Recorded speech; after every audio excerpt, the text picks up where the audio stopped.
Good afternoon, everyone. My name is April from Public Works. This is the Board of Public Works meetings regularly scheduled for March 26th at 5:30 p.m. We do have some attendees via Zoom. And once we get to your agenda items, I will ask you to unmute, and then you can speak for your agenda item. If you are just a member of the public and would like to speak, you can either leave your remark in chat or raise your hand and you will be called upon. And I will turn it over to Kyla Cox-Deckard to start the meeting. Thank you. I call to order this regular meeting of the Board of Public Works this Tuesday, March 26th of 2024. First up on the agenda, we have messages from board members. Do we have any messages from the board this evening? Next, we have Title VI abatements. First, we have abatement at 410 South Highland. Hi, good evening. Chris Wheeler with City Legal. The packet submitted to the board for this item shows evidence to support abatement of the property at 410 South Highland Street. You'll see that there is a GIS property report card which evidences that Stephen Patterson is the owner of this real estate. You'll also see the notices of violation that were submitted. These were all issued by Rob Council, a housing and neighborhood development inspection officer who went out on those dates and personally observed garbage, rubbish, trash deposited on the property, all in violation of Bloomington Municipal Code Section 6.06.020. We believe there is substantial evidence in the form of photographs of the property taken by Rob Council and Rob Council's own issuance of these notices of violation that establish the need to abate the property. The notices of violation were served on the owner by mailing the NOVs to the owner's last known address, which is all in accordance with Bloomington Municipal Code at the property address that you'll see. The notice of the city's request to abate was served on the owner of the property by certified mail, and what I didn't see in the packet was the return receipt, and I'm going to provide that to the board at this time, if I may.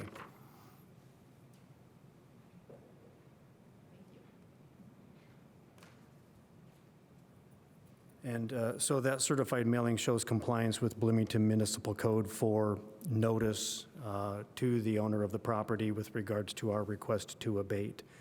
The city is requesting a continuous abatement order, and if approved by the board or so ordered, that continuous abatement would then expire October 6, 2024.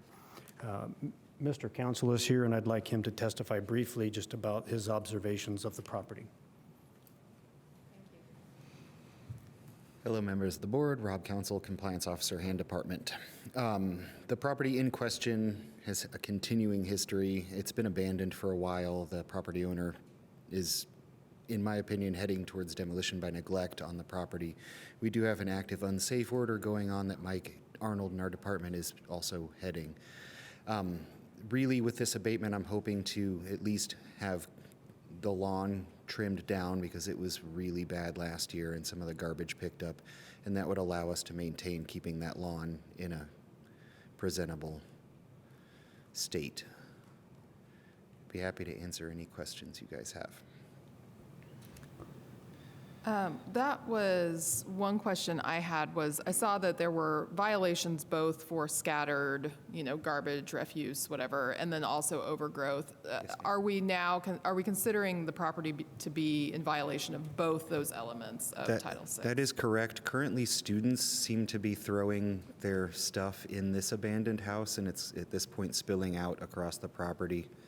So I would like to get that at least cleaned up and then the yard maintained. The notices of violation, there's some periods of time between the dates, but after the first two, I think listed, it went from a warning straight to the $100 fine. That is correct. At that point, when I wrote the initial ticket, somebody did come in with a bush hog and bring it down a bit, and so I kind of let it slide and kept observing the property. And after a while, it eventually became overgrown again and it was no longer addressed. I have made phone calls and mailed letters as well to the owner to no response. So, Has there ever been a continuous abatement put on this property before? not that I'm aware of. And then, as part of the abatement, I noticed in one of the first images of the set that there was an image of what looks like, a garage or basement space that has contents inside of it. That's correct. In the abatement process, is the city abating the lawn, but not what's in the interior? That's correct. We would not go into the interior until we get the unsafe order on that property. And at that point, that's out of my wheelhouse. So we will not be entering the structure. We will just be removing the trash from the property. But the unsafe order the process is going almost simultaneously? That is correct. Yes, ma'am. Any other questions from the board on this item? Do we have the property owner or anyone associated with the property present for comment? I have no one on Zoom. With regards to overgrowth, when you were observing the property, is it still is it in a condition now where there's overgrowth, or? It will be shortly with the grass growing, here pretty soon. In the past, it had been an overgrowth, and the only reason it came into compliance was because it went through the winter months? That's right. Yes, sir. Okay. When you observed the properties and issued notices of violation with regards to overgrowth, were you able to identify that overgrowth was lawn in excess of 8 inches? 100%. Yes, Okay. sir. All right. Thank you. So the order that I would have the board sign would not just be for garbage and refuse and things like that, but also for abatement of overgrowth when the city finds that there is overgrowth in that continuous abatement period, which would expire October 6, 2024. Would that need a revised? I would have to revise the order so that it reflects that, yes, and I can do that in just a minute before the meeting is over. I'm happy to answer any additional questions. Otherwise, the city asks for an approval of the abatement request. Thank you. Do we have any public comments on this item? There's nothing on Zoom. All right. Seeing none, is there a motion? I move that we approve the abatement at 410 South Highland. Second? All right, we have a motion and a second. I will call the roll. Crone? Aye. Roach? Aye. Cox-Deckard, aye. Motion passes. Next up, we have petitions and remonstrances. Before we get to the first appeal item, I would like to call for any public comment that is on anything not on our agenda this evening. If we have any members of the public who are interested in making public comment about something not on the agenda, now is the opportunity to do so.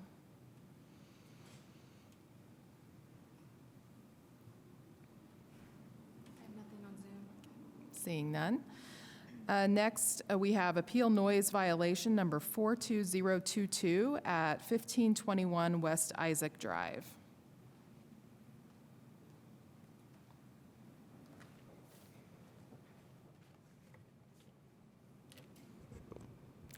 Good evening, board members. Alexandrina Pratt with City Legal. A little bit after midnight on February 18, 2024, the Bloomington Police Department received a complaint regarding unreasonable noise at the property located at 1521 West Isaac Drive in Bloomington. Officer Aiden Southern of the Bloomington Police Department, who is here today, responded to the call and arrived at the scene at approximately 12:53 a.m. While approaching the property, Officer Southern was able to hear loud music playing and people yelling. At approximately 12:59 a.m., Officer Southern made contact with David Perdomo, who is the appellant and an occupant of the property, and appellant was issued a ticket for unreasonable noise and assessed a fine of $50. Bloomington Municipal Code states that it is legally sufficient evidence of a violation of the noise control provisions when sound is clearly audible to a person with normal hearing from any place other than the premises from which the source of the sound is located, when the sound occurs between 9 p.m. and 7 a.m. The facts established that the noise was audible by Officer Southern, a person of normal hearing, from off the premises between the hours of 9 p.m. and 7 a.m. The ticket was issued to Mr. Perdomo, a person who by ordinance can be found to have violated the noise ordinance in that he lives at this residence. And now Officer Southern is going to briefly testify about those facts.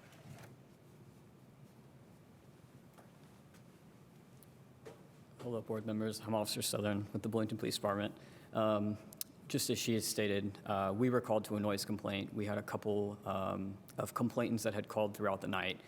We unfortunately were busy, so it did take us a little bit of time to actually respond out there. But myself and another officer responded, as well as a third officer who was off duty, who resides in that same apartment building. When I arrived, we could hear people yelling outside. I had been informed that those people that were outside highly intoxicated had also came from this apartment.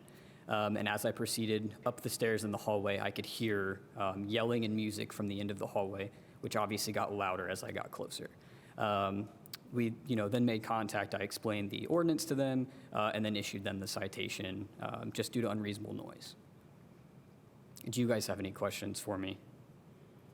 Questions from the board? All right. Thank you. Thank you.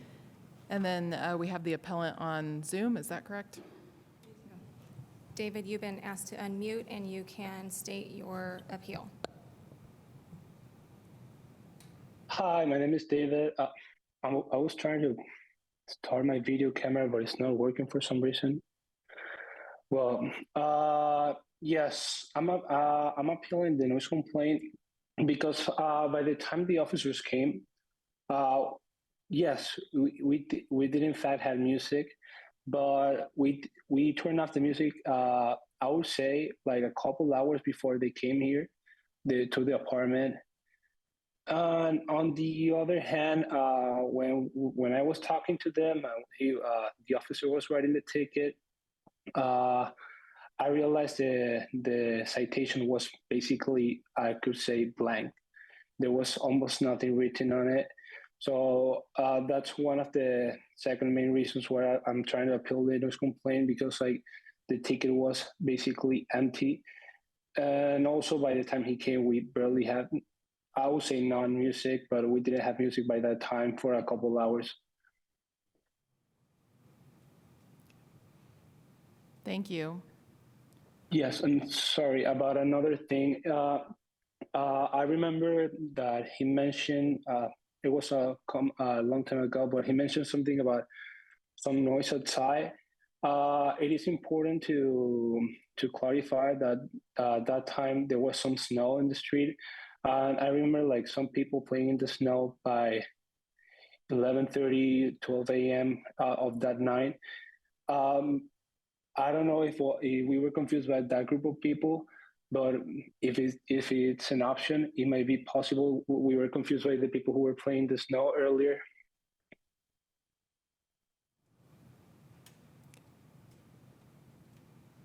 Thank you. Any additional questions from the board? I just have a question for the officer. Mr. Perdomo said that the ticket was largely blank, and so I'm just wondering, as a matter of course, what portion of the ticket do you fill out when you are at the residence, and what portion of the ticket do you fill out after the fact? Yeah, so the way that it works, so with our department, we have calls that require reports and some that don't. Calls that don't require reports, we are able to enter in what are called call notes, which explains what we did. So if I issue a noise citation, I go back to my car, I type that into my computer just to remind myself, hey, this is what happened, this is who I talked to, I wrote a report. or I wrote a call note. Our noise citation, however, we only fill out what's required. So I know you have the noise citation with you. If I could just see that real quick. So I don't know if you guys can see that from here, but basically it's pretty straightforward. So you fill out the day of the week, the time, the person that you're talking to, the address of where it is, their date of birth, who they are, and then it says did commit the following offense. So you can actually write that in, or you can check excessive loud noise for residents. You include the ordinance, the ordinance code, and then I sign it, and they sign it and date it as well. So it doesn't require. It's fairly blank itself. Like I filled out what was required of it. It's just there's not a lot on it. It's very similar to like a traffic ticket. They look similar. Okay, so I think we have an image of what you're holding in our packet. So that was all filled out when you were at the residence, Yes. except maybe the notation for the cost of the fine. Yeah, so that I believe is also written on the back of the copy that he gets. So it should be printed on the back of it explaining how to pay it. Thank you very much. No problem. And I just have one other question, because there seems to be a little bit of, discrepancy on the people who were outside. How did you determine that the people who were outside were associated with that residence? So the officer that actually resides in that apartment building, I believe lives a floor or two down from this gentleman. But she had contacted us. Obviously, she was off duty. She could not respond by herself. So she had contacted us, and I had called her while I was en route to the address. And she had stated that she had watched a couple of people come out from the second floor or third floor, whichever floor it was, and come downstairs, and that she had spoken with one of them who advised they had been up in an apartment at a party on that floor. And that was the only party that we had going on at the time on that floor. They potentially could have came from somewhere else, but from what they had told that officer, who again told me, it did seem like they had came from out of that apartment. And they were fairly loud and intoxicated on the sidewalk. And you could still hear music from from outside of the premises when you arrived? Yeah, we could hear. It was kind of hard to tell whether it was music or screaming, but it was very loud. We could hear it coming out the windows. And then again, as we came up the stairs, I think if you really want to go back and watch my body camera footage, I think like 2 minutes and 8 seconds in, you can hear the screaming from all the way down the hallway. Thank you. Any other questions on this item? All right. Since this is an appeal, we don't open it up for public comment, but I will entertain a motion on this item. I move that we deny the appeal for the noise violation number 42022 at 1521 West Isaac Drive. Second? All right, we have a motion and a second. I will call the roll. Crone? Aye. Roach? Aye. Cox-Deckard, aye. Motion passes. Next up, we have the consent agenda. Under the consent agenda, we have approval of minutes for March 12th of 2024, Resolution 2024-011, 4th Street Festival, Resolution 2024-012, International Festival, Resolution 2024-013, New Mobile Vendor Reyes Taco, Renewal of Hills Pet Shelter and Love Program, and approval of payroll. Do we have any items that need to be removed from the consent agenda? Do we have any public comment on anything within the consent agenda?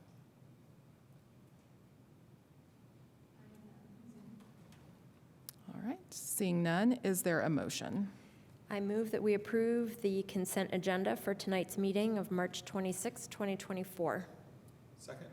All right, we have a motion and a second. I will call the roll. Crone? Aye. Roach? Aye. Cox-Deckard, aye. Motion passes. Next up is new business. First under new business is amendment number 3 to preliminary engineering contract with Eagle Ridge Civil Engineering Services, LLC, for Neighborhood Greenways Project. Good evening. I'm Neil Copper with the Engineering Department. This is an existing contract with the Etica Group, Inc., who's the successor to Eagle Ridge Civil Engineering Services, LLC, to complete preliminary engineering tasks for multiple neighborhood greenway projects. This amendment removes design services for a trail connection on West Allen Street and adds services for a neighborhood greenway along Longview Avenue, Glenwood Avenue East, and Morningside Drive.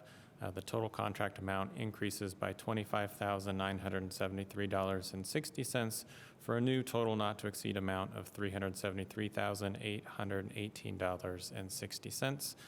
Staff has reviewed and recommends approval of the amendment, and I would be happy to answer any questions. Thank you. Questions from the board? Any public comment on this item? There's nothing on Zoom. Seeing none, is there a motion? I move that we approve amendment number 3 to the preliminary engineering contract with Eagle Ridge Civil Engineering Services, LLC, for neighborhood greenway projects. Second?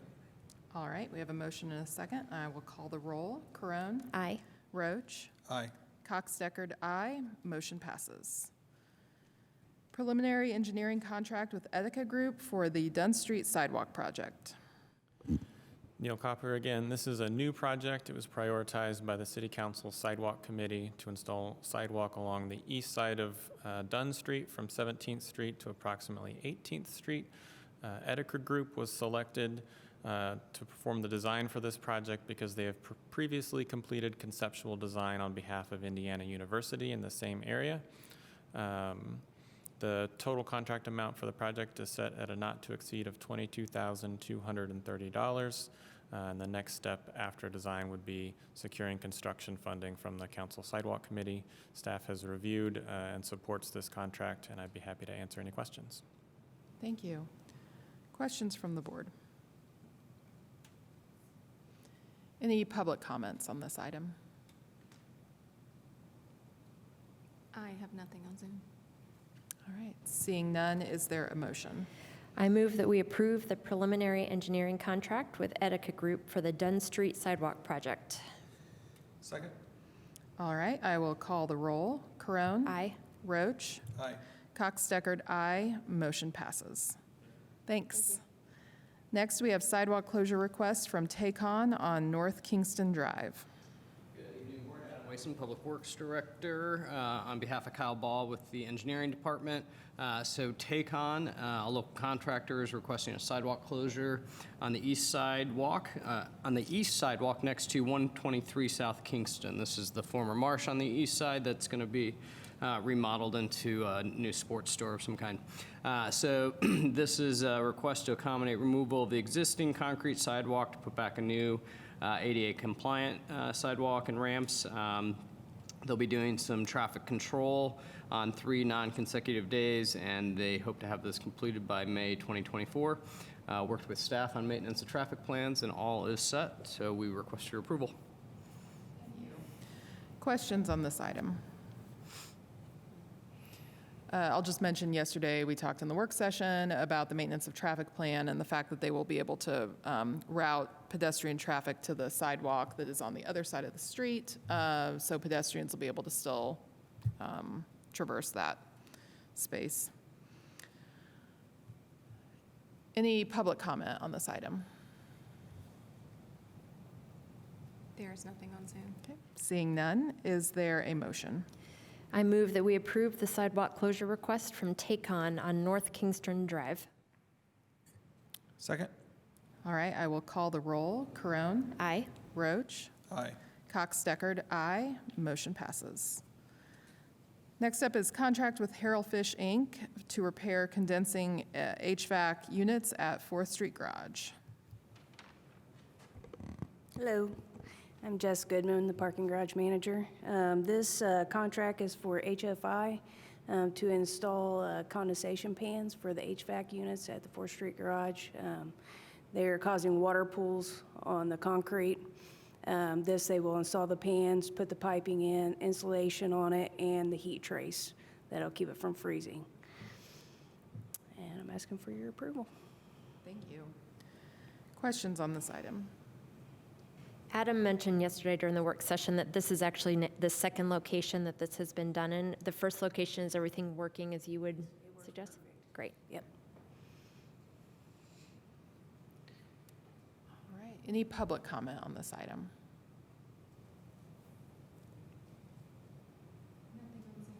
Okay, seeing none, is there a motion? I move that we approve the contract with Harrell Fish, Inc., HFI, to repair the condensing HVAC units at the 4th Street garage. Second? All right, I will call the roll. Corone? Aye. Roach? Aye. Cox-Deckard, aye. Motion passes. Thank you. Thanks. Next is staff reports and other business. Again, Adam Wason, Public Works Director. Just want to give you an update with the AEG, the citywide broadband project. Last week, we had an incident at the 17th and Kinzer intersection with a utility strike of a gas line and a water line, and among some other things. But most importantly, we did issue a stop work order to AEG, who responded as they should, and we're trying to seek solutions to the issues that were occurring.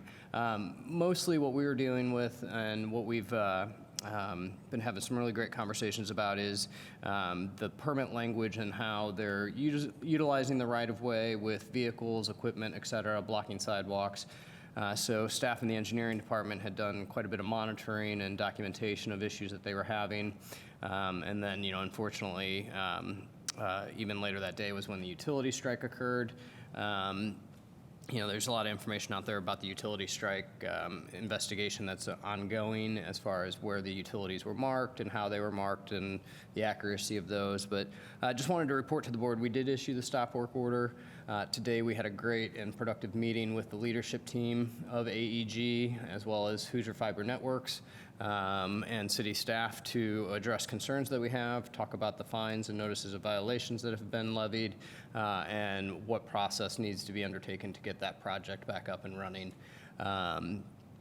Really productive conversation, had AEG's senior leadership in the room, including the CEO, COO, project managers, et cetera. So happy with the direction. We're hoping to get them released from the stop work order in the next few days, and good coordination. But did want to report back to the board that we did issue that stop work order last week, and are making good progress. So I wanted to let you know that. Just additionally, if it wasn't a meeting right now in Bloomington, Indiana that didn't have the word eclipse spoken, we would not be, I don't know what would happen with the world. But all joking aside, city staff is continuing just to coordinate with all of our partners and partner agencies across the community, across the county on the big day of eclipse totality on April 8th.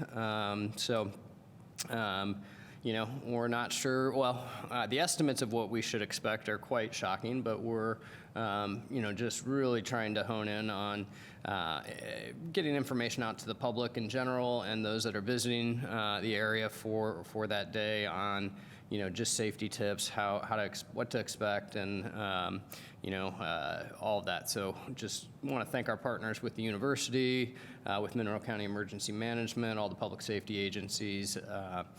Everyone's coming to the table and working together on this one. So it's going to be a great big day in Bloomington, and we won't have another meeting before then, will we?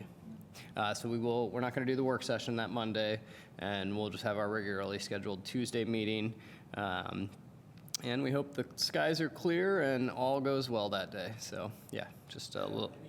Any kind of previews of what we might expect in terms of the rights of way? I've heard some rumors about ambulance lanes on the bypass and one-way directions on some of the state highways. What I can tell you is that all the public safety agencies are keeping the hospital in mind when they're thinking about traffic management. Obviously public safety vehicles are always going to have the right-of-way when responding to the emergencies.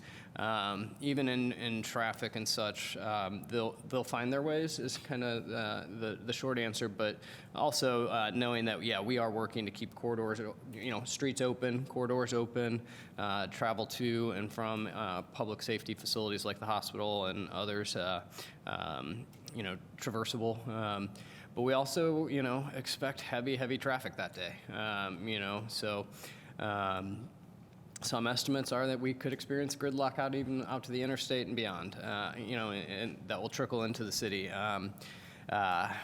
Again, I've kind of said multiple times that I look forward to seeing it, but imagining what that could look like is hard for me to fathom. But we're, from traffic management, we're going to have to rely on our traffic network in a lot of ways. The signalization, we're not going to be out there able to manually manage traffic at intersections, things like that. That's not going to be occurring. But again, working really closely with public safety and the university, the hospital, others, making sure all those routes are available.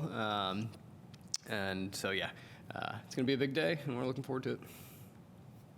This is a great day for residents to walk to where they might want to go or exercise some additional patience. I usually issue a little, patience notice before, move-in time for the university and all of that. And this may prove to be quite a bit more significant than what we see during move-in or during graduation. And so any patience that we can offer people who are trying to navigate a new and different place would be Grace and appreciated. patience is always appreciated. We'll give our good old Hoosier hospitality, welcome all of our guests. The way I've been kind of saying it is, based on the estimations, is we should expect it to be kind of like Ohio State football Saturday in town, on top of graduation, on top of moving.